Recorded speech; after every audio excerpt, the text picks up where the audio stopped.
Hello दोस्तों, एक बार फिर से स्वागत है आपका आरंभ स्टडी पॉइंट में। आज हम पढ़ेंगे क्लास 8 साइंस का यह 16वां अध्याय है, प्रकाश। आप जानते हैं कि प्रकाश फिजिक्स में आपको बहुत सारे यहाँ से क्वेश्चन बनते हैं प्रकाश से। बहुत ही इम्पोर्टेंट ये चैप्टर है। यहाँ से कंपटीशन के तौर पर बहुत सारे क्वेश्चन उठाए जाते हैं यहाँ से। तो चलिए शुरू करते हैं। लिखा गया है कि संसार को हम मुख्य रूप से अपने ज्ञानेंद्रियों से जानते हैं। ज्ञानेंद्रियों में से दृष्टि का सबसे महत्वपूर्ण ज्ञानेंद्रियाँ क्या है? दृष्टि ही सबसे महत्वपूर्ण ज्ञानेंद्रियाँ हैं। इसकी सहायता से हम पर्वतों, नदियों, पेड़ पौधों, कुर्सियों, मनुष्यों तथा अपने चारों ओर के अन्य अनेक वस्तुओं को देखते हैं। हम आकाश में बादल, इंद्रधनुष इंद्रधनुष तथा उड़ते पंछियों को भी देखते हैं। रात्रि में हम चंद्रमा तथा तारों को देखते हैं। इनके द्वारा तो आँखों के द्वारा। दृष्टि द्वारा ही आप इस पृष्ठ पर छपे शब्दों का तथा शब्दों तथा वाक्यों को देख पाते हैं। क्या आप जानते हैं कि ये सब देखना कैसे संभव हो पाता है? तो चलिए इनके बारे में हम अब जानते हैं। लिखा गया है कि वस्तुओं को दृश्य कौन बनाता है? कभी कभी आपने सोचा है कभी आपने सोचा है क्या कभी आपने सोचा है कि हम विभिन्न वस्तुओं को कैसे देख पाते हैं? आप कह सकते हैं कि हम वस्तुओं को नेत्रों से देखते हैं, लेकिन क्या आप अंधेरे में किसी वस्तु को देख पाते हैं? इसका अर्थ है कि केवल नेत्रों द्वारा हम किसी वस्तु को नहीं देख सकते हैं। किसी वस्तु को हम तब ही देख पाते हैं जब उस वस्तु से आने वाला प्रकाश हमारे नेत्रों में प्रवेश करे। हम कैसे देखते हैं? जब कोई प्रकाश हमारे नेत्रों में आकर प्रवेश करता है तभी हम उस वस्तु को देख पाते हैं। प्रकाश के द्वारा हमारे नेत्रों तक वो प्रकाश पहुँचती है और उस वस्तु को हम देख पाते हैं। ठीक? किसी वस्तु को हम उसी प्रकार देखते हैं। ठीक? यह प्रकाश वस्तुओं द्वारा उत्सर्जित अथवा उनसे परावर्तित हो वह हो सकता है। जो आया प्रकाश नेत्रों तक पहुँचा, ये जो है ये परिवर्तित हो गया तो नेत्र तक जो पहुँचा है और ये हमको दिखना, ये प्रकाश है और हमको वस्तु ये देखना है तो ये पहुँचा यहाँ पर हमको वो दिखाई देगा। परावर्तन दर्शाने की व्यवस्था जो है यहाँ पर दर्शाई भी गई है कि नेत्र द्वारा जो हम कैसे देखते हैं। ये नेत्र कि जो ये प्रकाश है, ये प्रकाश यहाँ पर आया पड़ेगा और तब आप आँखों से देखते हैं। आपने जो है पहले भी जाना है कि पॉलिश किया हुआ या चमकदार पृष्ठ दर्पण की भांति कार्य कर सकता है। दर्पण अपने ऊपर पड़ने वाले प्रकाश की दिशा को क्या करती है? परावर्तित। आईना जो होता है, जो शीशा होता है, वो क्या करता है? अपने ऊपर जो प्रकाश पड़ रहा है, उसको किसी और के माध्यम तक पहुँचा देता है, वो परावर्तित कर देता है। क्या आप बता सकते हैं किसी पृष्ठ पर पड़ने वाले प्रकाश किस दिशा में परावर्तित होगा? तो क्या होगा? वो उल्टा घूम जाएगा। ये देखिए परावर्तन के नियम यहाँ पर दिखाए गए हैं। मेज क्रियाकलाप में है, किसी मेज या ड्राइंग बोर्ड पर सफ़ेद कागज की एक शीट लगाइए और एक कंघा लीजिए और इसके बीच के एक दांते को छोड़कर सभी दांते स्थानों को बंद कर दीजिए। इस कार्य के लिए आप काले कागज की एक पट्टी का प्रयोग कर सकते हैं। कंघे को कागज की शीट के लंबवत पकड़िए। एक टॉर्च की सहायता से कंघे के खुले स्थान पर एक ओर से प्रकाश डालिए। टॉर्च तथा कंघे के थोड़े से समायोजन के पश्चात आप कंघे के दूसरी ओर कागज की शीट के अनुदिश प्रकाश की एक किरण देखेंगे। तो देख सकते हैं ये कंघा है। कंघा से आप देखेंगे कांच ये है और ये प्रकाश जो है यहाँ पर ये प्रकाश आपको दिखाई दे रहा है। ये पूरा कंघा में क्या है? ये बंद है। ठीक? किरण देखें, कंघी तथा टॉर्च को इस स्थिति में स्थिर रखिए और प्रकाश किरण के गमन पथ के सामने समतल दर्पण की एक पट्टी रखिए। क्या आप देखते हैं ये समतल दर्पण की एक पट्टी है? तो प्रकाश देख रहे हैं क्या है? चारों तरफ आपको जाता हुआ प्रतीत हो रहा है। ये परावर्तित हो रहा है, यही है परावर्तन। देखिए दर्पण से टकराने के पश्चात प्रकाश किरण दूसरी दिशा में परिवर्तित हो जाती है। किसी पृष्ठ पर पड़ने वाली प्रकाश किरण को आपतित किरण कहते हैं और जिस पृष्ठ पर वो प्रकाश पड़ गया उसको हम आपतित किरण कहते हैं। और पृष्ठ से परावर्तन के पश्चात वापस ये वहाँ पर पड़ा, ये आपतित हुआ और यहाँ से प्रकाश किरण को जो है, जो वापस आने वाली प्रकाश जो होता है किरण, वो परावर्तित किरण कहलाती है। जो वापस वहाँ आपतित किरण पर पड़ा और यहाँ से वापस लौटकर प्रकाश किरण जो है उस पृष्ठ पर पड़ा उसको आपतित बोलते हैं और वहाँ से जो है उस पृष्ठ से परावर्तन के पश्चात ये वापस अगर लौट आएगा प्रकाश की किरण, तो इसको हम परावर्तित किरण कहते हैं। इसको हम क्या कहते हैं? परावर्तित किरण कहते हैं। तो इस प्रकार आप समझ सकते हैं कि आपतित किरण कौन है? परावर्तित किरण। आपतित किरण जो गया और यहाँ पर आया और ये लौट गया, तो ये क्या हुआ? ये परावर्तित हो गया। आपतित गया और ये लौटा तो ये परावर्तित हो गया। ठीक। आगे है कि प्रकाश किरण का अस्तित्व एक आप जो है आदर्शीकरण है। वास्तव में हमें प्रकाश का एक संकीर्ण किरण पुंज प्राप्त होता है जो अनेक किरणों से मिलकर बना होता है। सरलता के लिए हम प्रकाश के संकीर्ण किरण पुंज के लिए किरण शब्द का उपयोग करते हैं करते हैं। आगे है अपने मित्रों की सहायता से कागज पर समतल दर्पण की स्थिति तथा आपतित एवं परावर्तित किरणों को दर्शाने वाली रेखाएं खींचिए। दर्पण तथा कंघे को हटाइए। दर्पण को निरूपित करने वाली रेखा के जिस बिंदु पर आपतित किरण दर्पण से टकराती है, उस पर दर्पण से 90 डिग्री का कोण बनाते हुए एक रेखा खींची। जहाँ पर वो 90 यहाँ पर गई है और यहाँ से आप एक 90 डिग्री की रेखा खींच लीजिए। ठीक। यह परावर्तक पृष्ठ के उस बिंदु का अभिलंब कहलाता है और ये जो होगा ये क्या होगा? ये उस पृष्ठ का अभिलंब कहलाएगा। यहाँ पर दर्शाया भी गया है आपतित किरण तथा अभिलंब के बीच जो है के कोण को आपतन कोण कहते हैं और जो आपतित किरण है और अभिलंब के बीच के कोण होंगे उसको हम आपतन कोण कहते हैं। यहाँ पर दर्शाया गया है, देखिए ये अभिलंब गया और यहाँ से सीधा आप एक कोण खोजेंगे कि कोण खींचेंगे, उस बिंदु से हम खींचे हुए कोण को हम क्या बोलते हैं? अभिलंब कहते हैं। और ये जो है ये और ये अभिलंब और आपतन कोण के बीच की जो होगी कोण उसको हम सॉरी अभिलंब और आपतित किरण के बीच की जो कोण होगी उसको हम आपतन कोण कहते हैं। इसको आपतन, ये आपतित किरण हो गया, ये परावर्तित हो गया, ये जो है परिवर्तित हो जाएगा, लेकिन इसको हम क्या बोलेंगे? ये बीच की जो भाग यहाँ पर होगा वो क्या होगा? ये यहाँ पर दर्शाया गया है, ये जो भाग होगा, ये भाग इसको हम अभिलंब कहते हैं। अभिलंब से हम जब सीधा खींचेंगे ये क्या हो जाएगा? आपतन कोण हो जाएगा और ये जो होगा ये क्या होगा? ये होगा आपतित किरण। ठीक। ये अभिलंब खींचना यहाँ पर दर्शाया गया है। ये क्या है? अभिलंब खींचना। आगे है अभिलंब को जो है एल आई से हम डिनोट करते हैं। यहाँ पर इसको जो हम ऐसे कोण पर कोण आई से हम इसको डिनोट करते हैं। ये आपतन कोण हो गया। परावर्तित कोण तथा अभिलंब के बीच के कोण को परावर्तन कोण और परावर्तित किरण जो परावर्तित हो रहा है और अभिलंब जो है जो अभिलंब के बीच का जो है अभिलंब के बीच के कोण को ऐसे है, तो इसको हम क्या बोलते हैं? इसको हम बोलते हैं परावर्तन कोण। ये क्या कहलाएगा? ये परावर्तन कोण कहलाएगा। ठीक। यहाँ पर दर्शाया भी गया है कि आपतन कोण तथा परावर्तन कोण को मापने के लिए कर्ता क्रियाकलाप में आप क्रियाकलाप को आपतन कोण परावर्तित करके कई बार दोहराइए और परीक्षण करिए। यहाँ पर देखिए दर्शाया भी गया है आपतन कोण तथा परावर्तन कोण। ये क्या है? ये आपतन है और ये क्या है? अभिलंब है और ये क्या है? तो ये परावर्तन है। देखिए आपतन कोण गया और परावर्तित हो गया और बीच का जो भाग है ये क्या कहलाएगा? ये अभिलंब खींचने के लिए कहा था, ये अभिलंब है। अभिलंब को आई और इसको आर से डिनोट करते हैं। तो यही जो है यहाँ पर दर्शाया भी गया है, चित्र के अनुसार आप समझेंगे भी। और ये आपतन कोण है, ये क्या है? तो ये आपतन कोण है।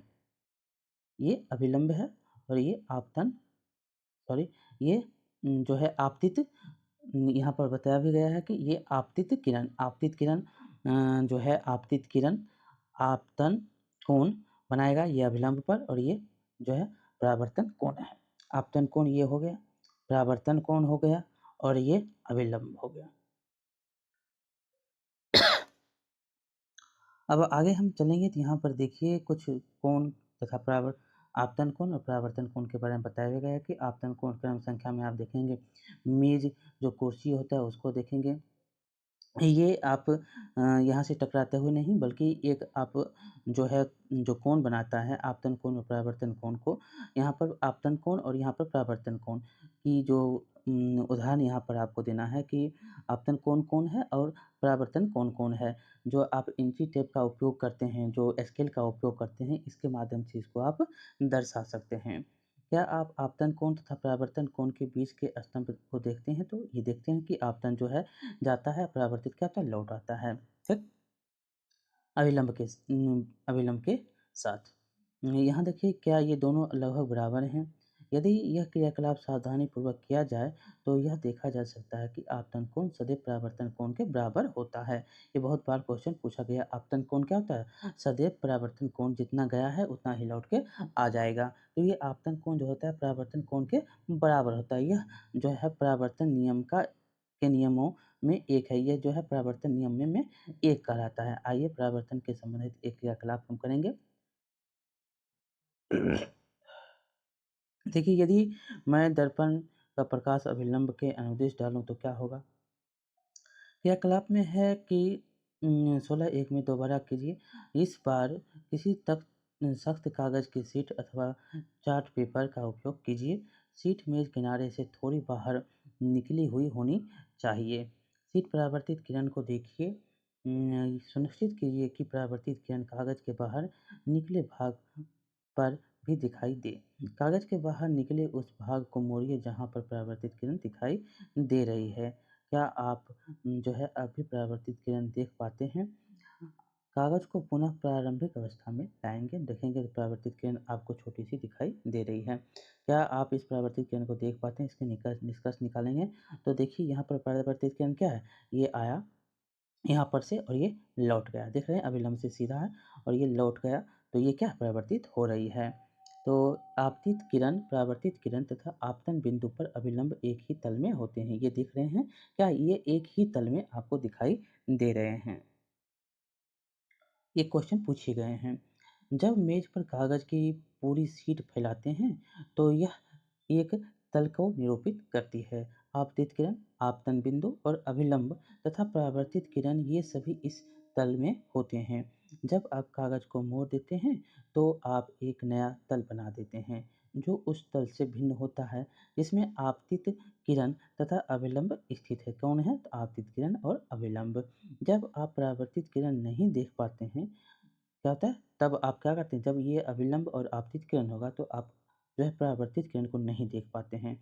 यह क्या निर्देशित करता है? तो यह दर्शाता है कि आपतित किरण, आपतन बिंदु, अभिलंब तथा परावर्तित किरण ये सभी एक तल में होते हैं। क्या होते हैं? भले हमको दिखाई ना दे लेकिन सभी एक तल में आपको उपस्थित होते हैं। यह परावर्तन का एक अन्य नियम भी है। अगर पहेली तथा बूझों ने उपरोक्त क्रियाकलाप टॉर्च के स्थान पर सूर्य के प्रकाश के स्रोत का उपयोग करके देखता है तो क्या होता है? कक्षा के बाहर किए आप भी इसके उपयोग को कर सकते हैं। तो देखिए इन क्रियाकलापों को किरण वर्ण रेखा उपकरण का उपयोग करके भी किया जा सकता है। यह उपकरण राष्ट्रीय शैक्षणिक अनुसंधान प्रशिक्षण परिषद NCERT द्वारा निर्मित किट में उपलब्ध है। देखिए बूझो को याद आया कि उनमें उसने जो है कक्षा 7 में एक समतल दर्पण द्वारा बने किसी वस्तु के प्रतिबिंब को के कुछ लक्षणों के अध्ययन किया था। पहेली ने उससे उन लक्षणों को स्मरण करने के लिए पूछा। देखिए क्या प्रतिबिंब सीधा अथवा उल्टा होता है? क्या प्रतिबिंब का साइज वस्तु के साइज के बराबर था? क्या प्रतिबिंब दर्पण के पीछे उतनी ही दूरी पर दिखाई दिया था जितनी दूरी पर वस्तु दर्पण के सामने रखी थी? क्या प्रतिबिंब को पर्दे पर प्राप्त किया जा सकता है? आइए इन क्रियाकलापों में हम समतल दर्पण द्वारा प्रतिबिंब बनने के कुछ और उदाहरण समझते हैं।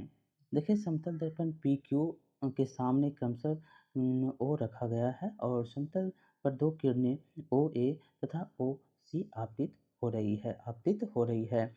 एक समतल है और यहाँ से जो है OA और OC आपतित हो रही है। क्या आप परावर्तित किरण की दिशा ज्ञात कर सकते हैं? ये जो परावर्तित किरण होगा इसको ज्ञात करना है। ये किरण जो है यहाँ पर आप कर सकते हैं।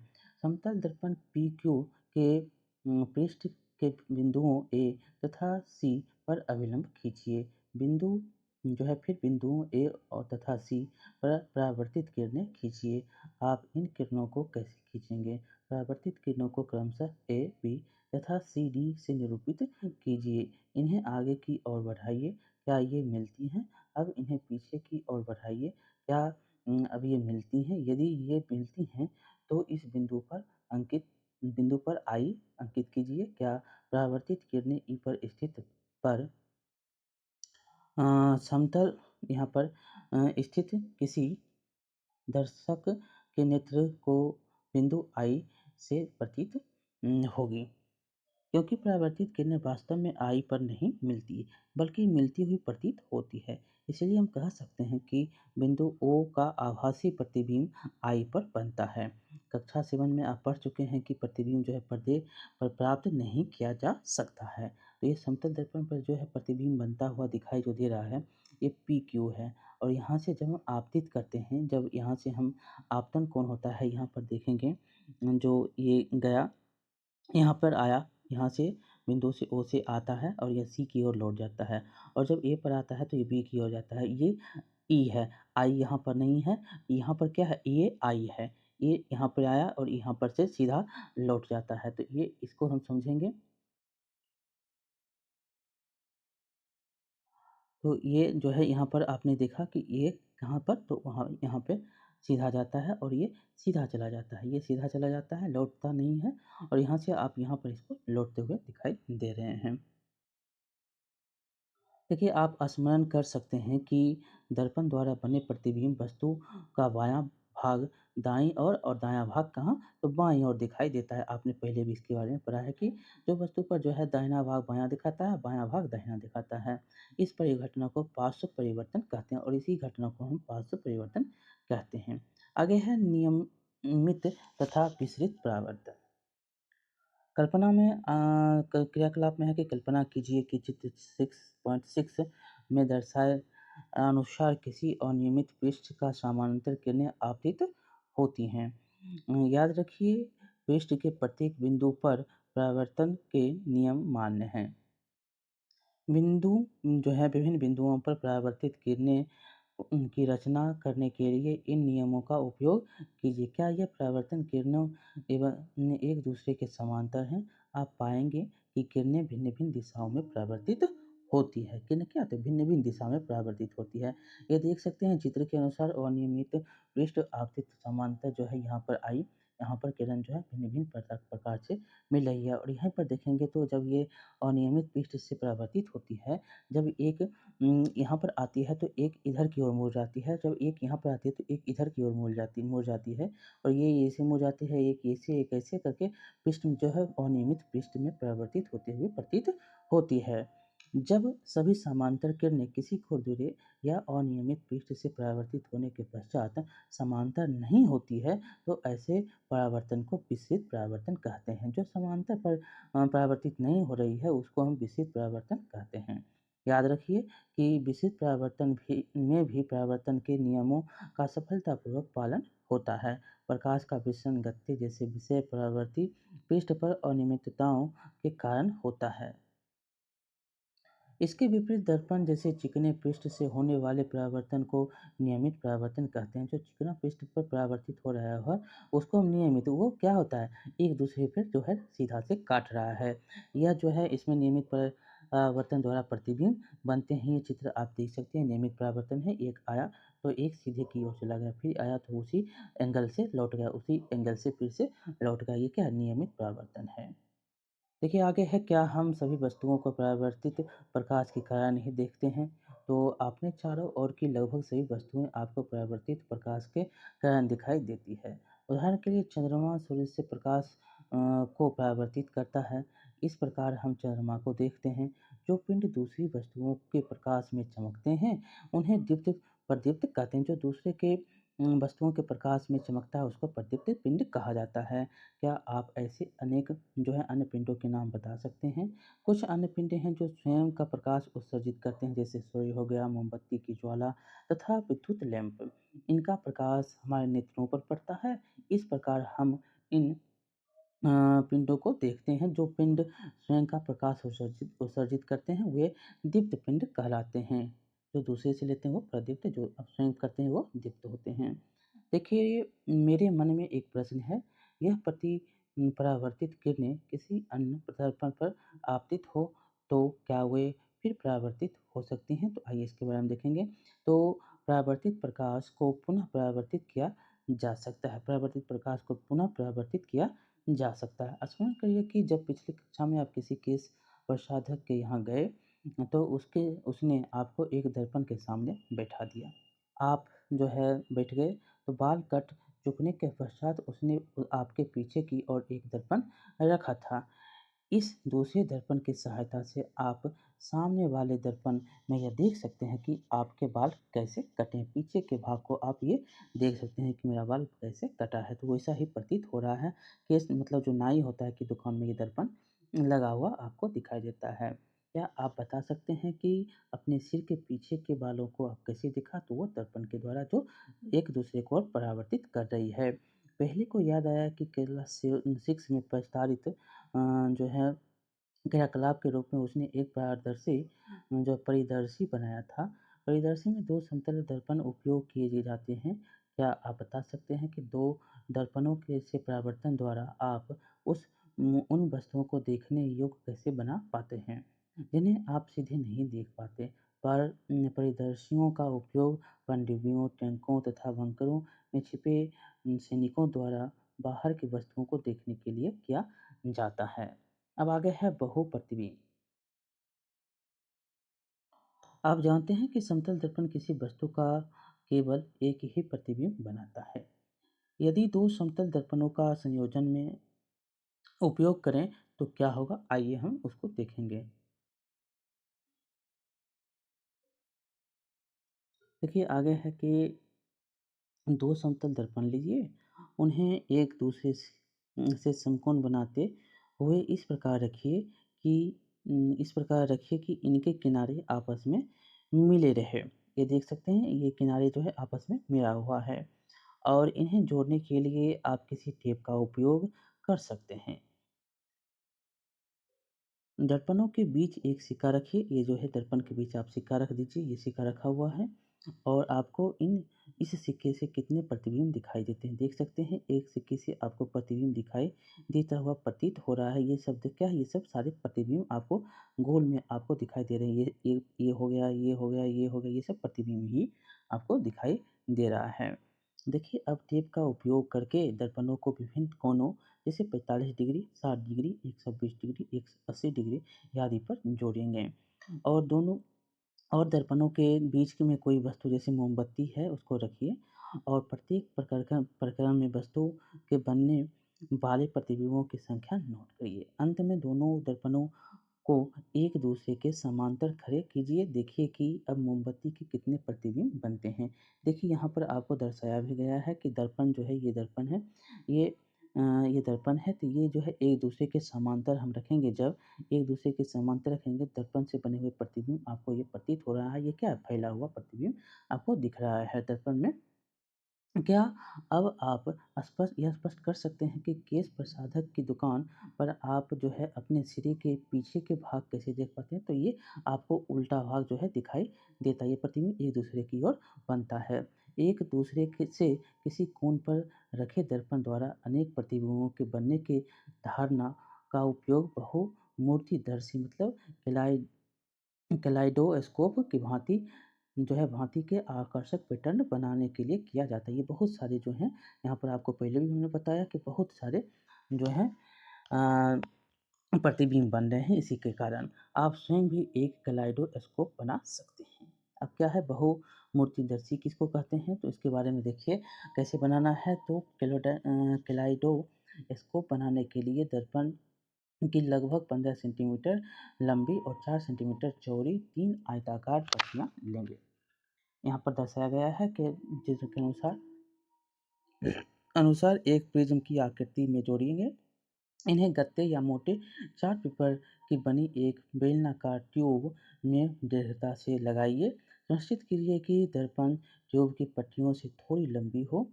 ट्यूब के एक सिरे को गत्ते की एक ऐसी डिस्क से बंद कीजिए जिसमें भीतर का दृश्य देखने के लिए एक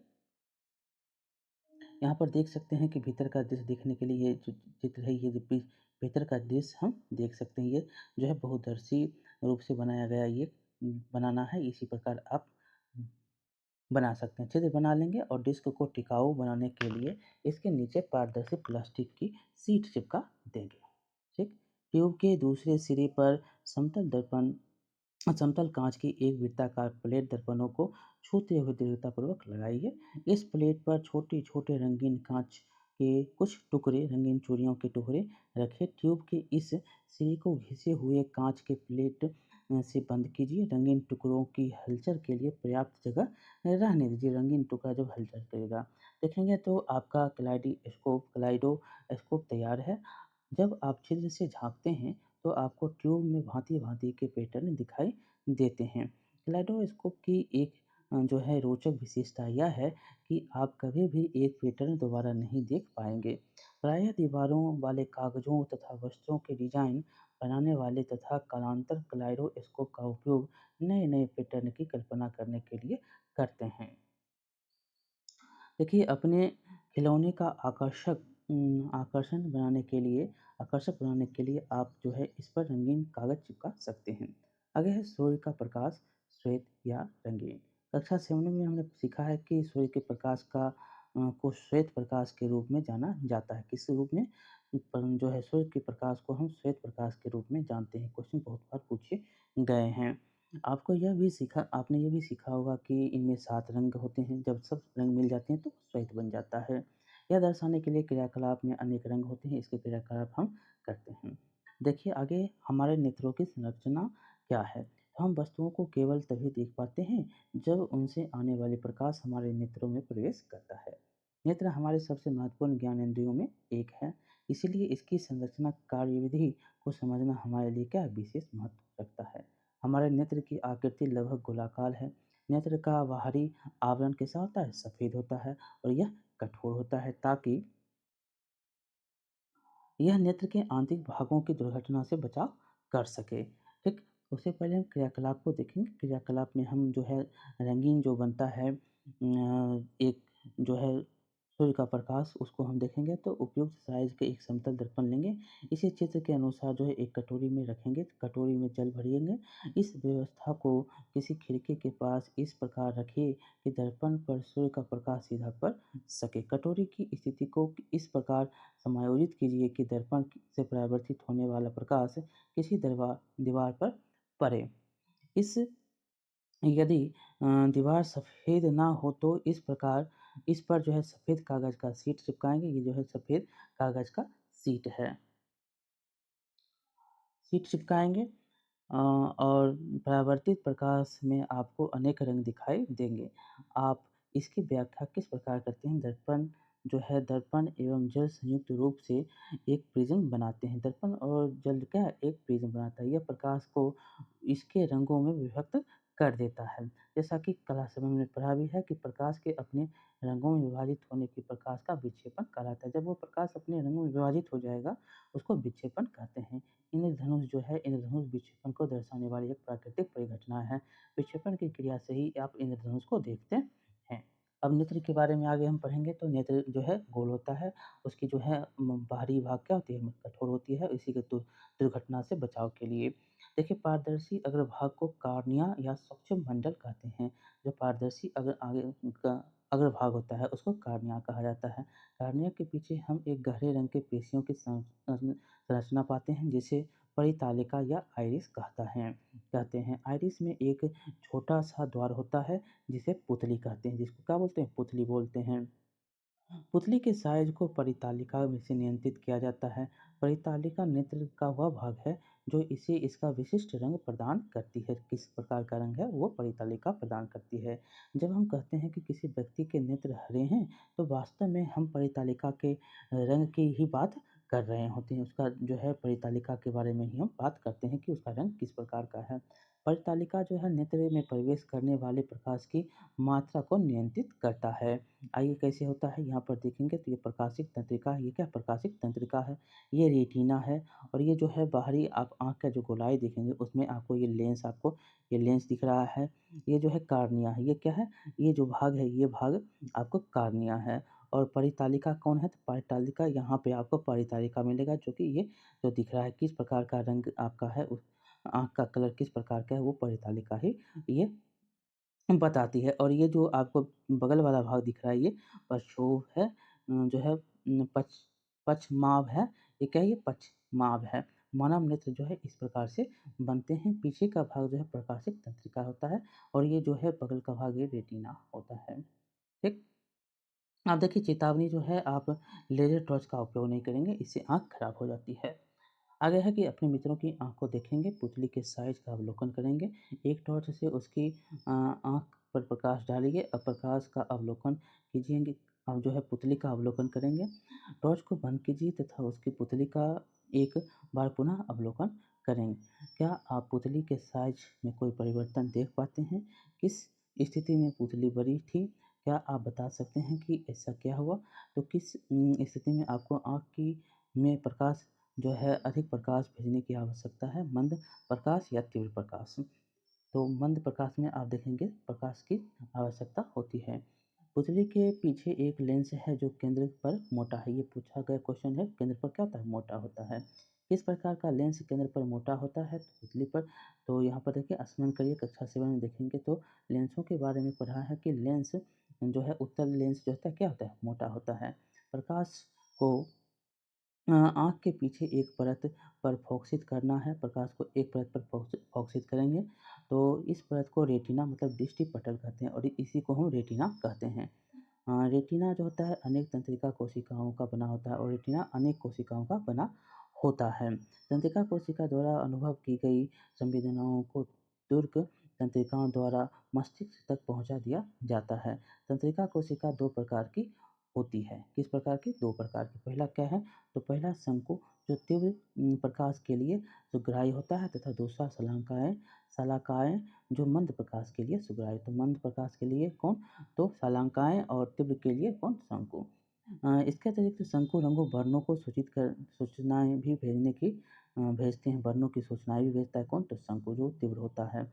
दीर्घ तंत्रिकाओं तथा रेटिना की संधि का कोई जो है तंत्रिका कोशिका नहीं होता है।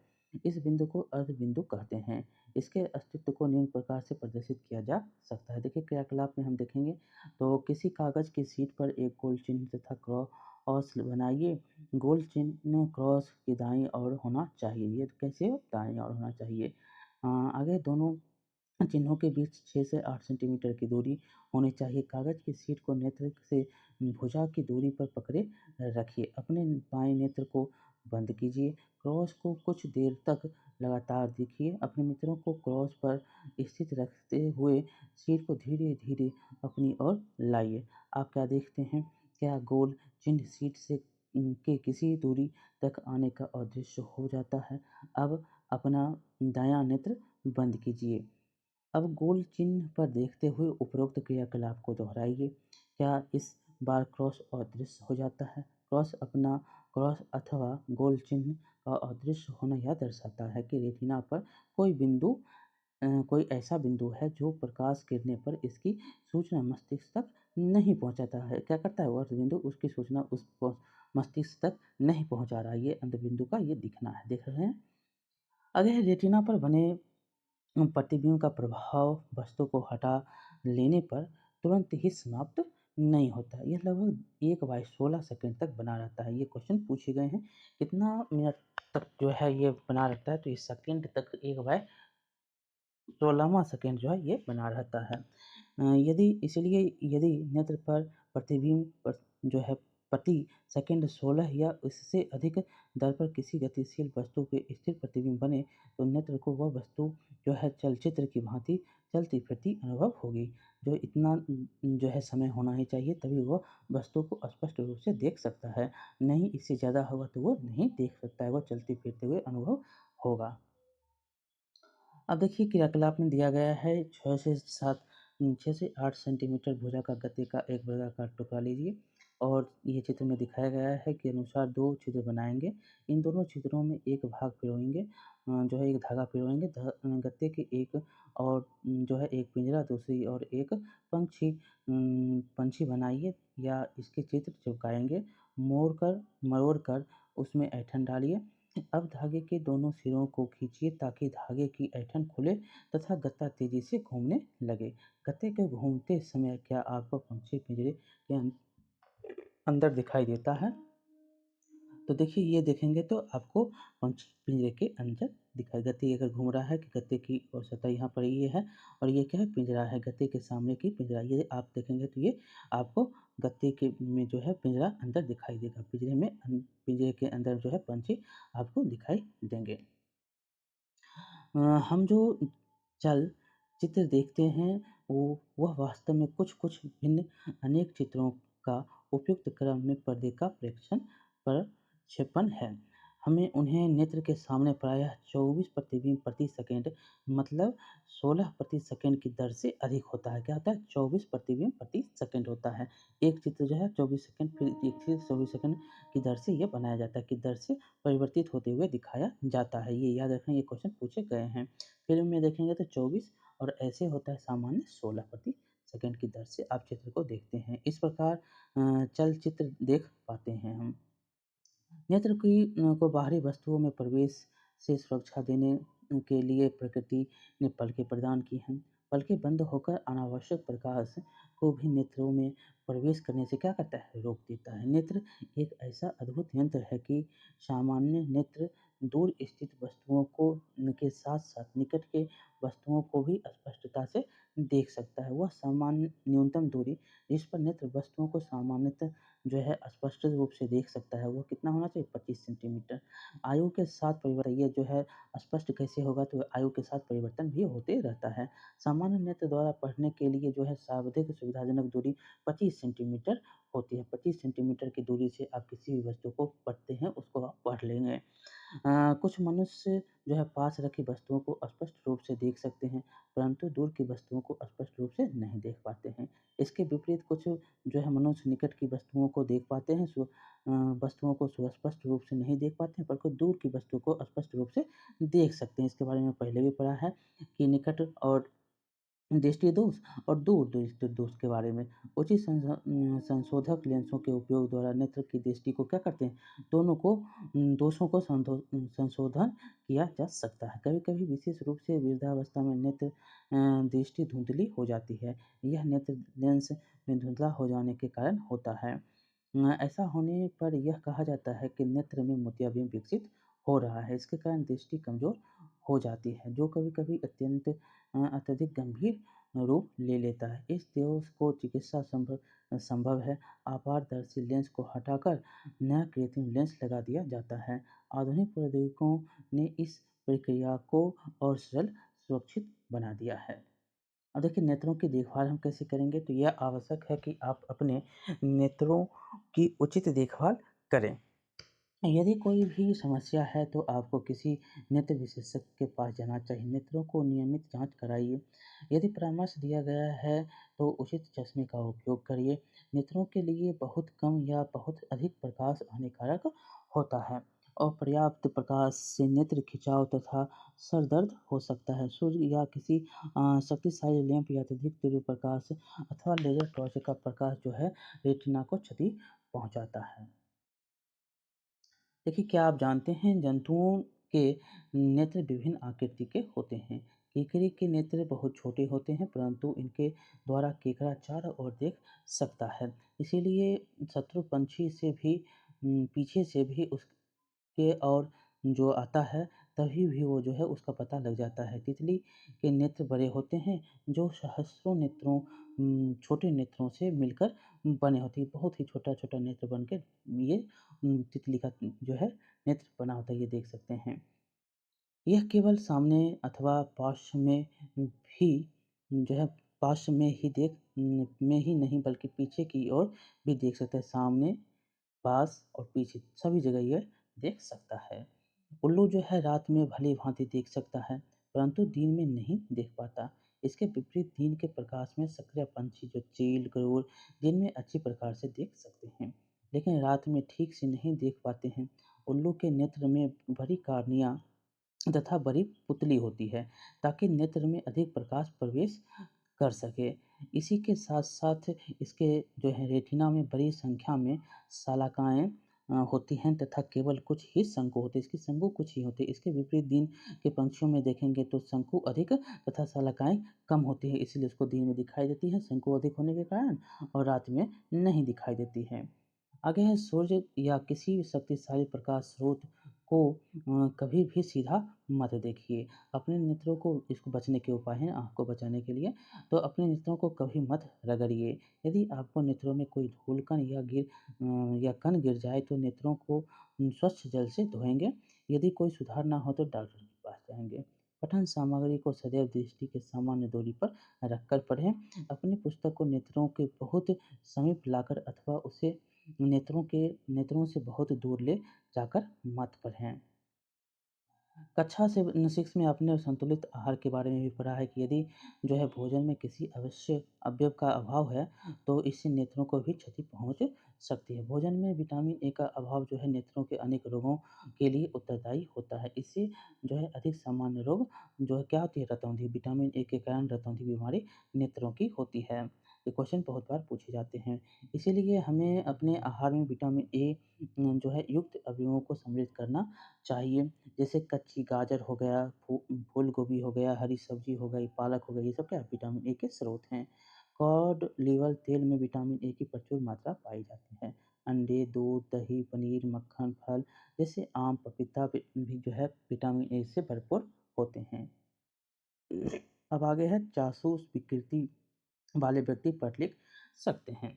कुछ व्यक्ति जिसमें बच्चे भी सम्मिलित हैं जासूसी मतलब दृष्टि संबंधी और क्षमता से पीड़ित जो लोग होते हैं, उनकी वस्तुओं को देखने के लिए सीमित दृष्टि होती है। कुछ व्यक्ति जन्म से ही बिल्कुल नहीं देख पाते, कुछ व्यक्ति किसी बीमारी या किसी चोट के कारण जो है अपनी दृष्टि खो देते हैं। ऐसे व्यक्ति स्पर्श द्वारा अथवा ध्वनियों को ध्यानपूर्वक सुनकर वस्तुओं को पहचानने का प्रयत्न करते हैं। वे अपनी दूसरी ज्ञानेंद्रियों को जो है अधिक विकसित कर लेते हैं। तथापि अतिरिक्त संसाधन में उन्हें अपनी क्षमताओं को और अधिक विकसित करने के सक्षम बना सकते हैं। अब है जासूस विकृतियाँ वाले व्यक्तियों के लिए अप्रकाशिक साधन तथा प्रकाशिक साधन। अप्रकाशित साधनों में जासूस साधन, स्पर्श साधन जो स्पर्श रूप से करते हैं, छू के, स्पर्श और ज्ञानेंद्रियों का उपयोग करके, श्रवण साधन सुन के जो ज्ञानेंद्रियों का उपयोग करते हैं तथा इलेक्ट्रॉनिक साधन सम्मिलित हैं। जासूस साधन शब्दों को आवर्धित कर सकते हैं, उचित तीव्रता का प्रकाश प्रदान कर सकते हैं तथा सामग्री को उचित दूरी पर जुटा सकते हैं। स्पर्श साधन जिसमें ब्रेल, लेखन पार्टी तथा शलाका सम्मिलित हैं। जासूस विकृतियाँ युक्त विकृतियों को पढ़ने तथा लिखने में सहायता करते हैं। श्रवण साधनों में कैसेट, टेप रिकॉर्डर, बोलने वाली पुस्तकें तथा ऐसे अन्य साधन सम्मिलित हैं जो आप इसका उपयोग करते हैं। बोलने वाले में देखेंगे तो कैलकुलेटर, कंप्यूटर जैसे इलेक्ट्रॉनिक साधन भी उपलब्ध हैं, जिसमें अनेक संगणना कार्य किए जा सकते हैं। बंद परिपत्र टेलीविज़न में भी एक इलेक्ट्रॉनिक साधन है जो मुद्रित सामग्री को उचित विपर्यास मतलब कंस्ट्रक्ट तथा प्रतिदीप्त के साथ आवर्धित करता है। आजकल श्रवण जो सीडी होता है, श्रवण सीडी तथा कंप्यूटरों के साथ वाक्य यंत्र भी वांछित विषय को सुनने के तथा लिखने में अधिक सहायक है। प्रकाशिक साधनों में द्विफोकसित लेंस, स्पर्श लेंस, रंजित लेंस, आवर्धक तथा दूरबीनी साधन सम्मिलित हैं। जबकि लेंसों के संयोजन जासूस सीमावर्धन के संशोधन के लिए उपयोग किए जाते हैं। दूरबीनी साधन चौक बोर्ड तथा कक्षा प्रदर्शनों को देखने के लिए उपलब्ध है। अब देखिए ब्रेल लिपि। ब्रेल लिपि के बारे में बहुत बार क्वेश्चन पूछा जाता है। जासूसी विकृति युक्त व्यक्तियों के लिए सर्वाधिक लोकप्रिय कौन है? तो साधन ब्रेल लिपि साधन है, ब्रेल कहलाता है। ये क्या है? लोकप्रिय साधन ब्रेल कहलाता है। ब्रेल जो है लुई ब्रेल जो स्वयं एक जासूस विकृति की युक्ति के व्यक्ति थे। ये जासूस विकृति युक्ति युक्त व्यक्तियों युक्त युक्त है युक्त व्यक्तियों के लिए एक पद्धति विकसित की जिनको हम ब्रेल लिपि के नाम से भी जानते हैं। वर्तमान में जो है वर्तमान पद्धति 1932 में अपनाई गई सामान्य भाषाओं, गणित, वैज्ञानिक विचारों के लिए ब्रेल कोड है। ब्रेल पद्धति का उपयोग करके अनेक भारतीय भाषाओं को पढ़ा जा सकता है। देखिए यहाँ पर ब्रेल लिपि की पद्धति है तो ब्रेल लिपि द्वारा जो है पद्धति में 63 बिंदु कृति पैटर्न अथवा छाप है। कितने हैं? 63 हैं। प्रत्येक छाप एक अक्षरों के समक्ष सामान्य शब्द अथवा व्याकरणिक चिन्ह को प्रदर्शित करती है। बिंदुओं को ऊर्ध्वाधर पंक्तियों के दो कक्षों में व्यवस्थित किया गया है। प्रत्येक जो है पंक्ति में 3 बिंदु हैं। अंग्रेजी पढ़ने वाला कुछ अक्षरों तथा कुछ सामान्य शब्दों के प्रदर्शित करने के लिए बिंदुकित पैटर्न नीचे दिया गया है। जो सी को कौन करेगा, ए को कौन करेगा। देखेंगे तो 2 डॉट है और 4 लाइन है, तो ये सी को प्रदर्शित करेगा। ए एक जो है बिंदु है और 3-5 जो है लाइन है, तो ये ए को प्रदर्शित करेगा। टी जो है 4 डॉट बिंदु है और 2 लाइन है, उसको टी को प्रदर्शित करेगा। तो ये क्या हो जाएगा, कैट हो जाएगा। इसी प्रकार जो है एंड है और एक कॉमा है, तो सी को प्रदर्शित, ए को प्रदर्शित, ए को टी को प्रदर्शित ऐसे ही किया जाता है और इससे जो है पढ़ा जाता है। पेड़ पद्धति के उपयोग में किए जाने वाले बिंदु यहाँ पर दिखाए गए हैं। इन पैटर्न को जब ब्रेल शीट पर उभारा जाता है तो ये जासूसी विकृति युक्त व्यक्तियों को छूकर शब्दों को पहचानने की सहायता करते हैं। स्पर्श को आसान बनाने के लिए बिंदुओं को थोड़ा क्या करते हैं, सब उभार दिया जाता है। आगे है जासूसी विकृति। जासूस विकृति युक्त व्यक्तियों ब्रेल पद्धतियों के अक्षरों को सीखना प्रारंभ करता है। इसके पश्चात विशेष छापों एवं अक्षरों के संयोजन को पहचानना है। इसके अनुसार सीखने की विधियां स्पर्श की पहचान करने की निर्भर होती है। प्रत्येक छाप को स्मरण करना पड़ता है। पेड़ पाठों को हाथ या मशीन से तैयार किया जा सकता है। आजकल टाइपराइटर जैसे युक्तियां तथा मदन मशीनों में विकसित की गई है। अब है कुछ चास ये हेलन एक केलर हैं, ये भी क्या थे, तो ये भी देखने में इनको भी नहीं ये भी नहीं देख पाते थे, इसीलिए इनका जो है देखिए क्या किए, तो कुछ जासूसी विकृतियां युक्त भारतीयों को महान उपलब्धियां प्राप्त करने का श्रेय है। दिवाकर नामक एक प्रतिभावान संपन्न बालक ने गायक के रूप में आश्चर्यजनक प्रदर्शन किए। जन्म से पुण्यता जासूस विकृति श्री रविंद्र जैन, जो आप जानते हैं कि रामायण के लिए ये फेमस हुए हैं, इनके गीत संगीत जो है रामायण में बहुत ही फेमस हुए हैं। ने इलाहाबाद से अपनी संगीत प्रभाकर की उपाधि प्राप्त की है। उन्होंने एक गीतकार, संगीतकार, गायक के रूप में अपनी श्रेष्ठता को दर्शाया है। श्री लाल आडवाणी जो स्वयं जासूसी विकृति हैं, आडवाणी जो हैं, लाल आडवाणी, ये भी देखने में इनको क्या है, कमी है। ने भारत में विकलांगों के पुनर्वास तथा विशिष्ट शिक्षा के लिए एक संस्था की स्थापना की। इसके अतिरिक्त उन्होंने यूनेस्को में ब्रेल समस्याओं पर भारत का प्रतिनिधित्व किया। अमेरिका की एक लेखिका एवं प्रधानाध्यापिका हेलन ए केलर, जो ये देख सकते हैं, संभवतः सर्वविदित एवं प्रेरक जो चाक्षुष विकृति युक्त महिला हैं। 18 महीनों के आयु में उन्होंने दृष्टि खो दी थी, लेकिन उनके संकल्प तथा साहस के कारण वह एक विश्वविद्यालय के से स्नातक की उपाधि ग्रहण की और स्टोरी ऑफ माई लाइफ 1903 सहित अनेक जो हैं वो पुस्तकें लिखी हैं। तो इस प्रकार ये चैप्टर जो है आपका समाप्त होता है। यहाँ पर आपने क्या सीखा, तो प्रकाश सभी पृष्ठों से परावर्तित होती है। जब प्रकाश किसी चिकने पॉलिश किए हुए तथा नियमित पृष्ठों पर आपतित होता है तो नियमित परावर्तन होता है। विस्तृत तथा अनियमित परावर्तन खुरदुरे पृष्ठों से होता है। परावर्तित कितने प्रकार, 2 नियम है। पहला है आपतन कोण परावर्तन कोण के बराबर होता है और दूसरा है आपतित किरण परावर्तित किरण तथा परावर्तक पृष्ठ पर आपतन बिंदु पर खींचा गया अभिलंब एक ही तल में होते हैं। आगे है दर्पण द्वारा बने प्रतिबिंब में पाश परिवर्तन होता है। किसी कोण पर झुके 2 दर्पण अनेक प्रतिबिंब बना सकते हैं। बहुलित परावर्तन के कारण कैलाइडोस्कोप में सुंदर पैटर्न बनते हैं। सूर्य का प्रकाश, जो श्वेत प्रकाश कहलाता है, 7 रंगों से मिलकर बना होता है। प्रकाश के अनेक घटक रंगों में विभक्त होने को विक्षेपण कहते हैं। हमारे नेत्र के महत्वपूर्ण भाग हैं कौन कौन, कार्निया, स्वच्छमंडल जिसको कहते हैं, आइरिस जिसको परितालिका बोलते हैं, पुतली, लेंस, रेटिना जिसको दृष्टिपटल भी कहते हैं, तथा दीर्घ तंत्रिकाएं।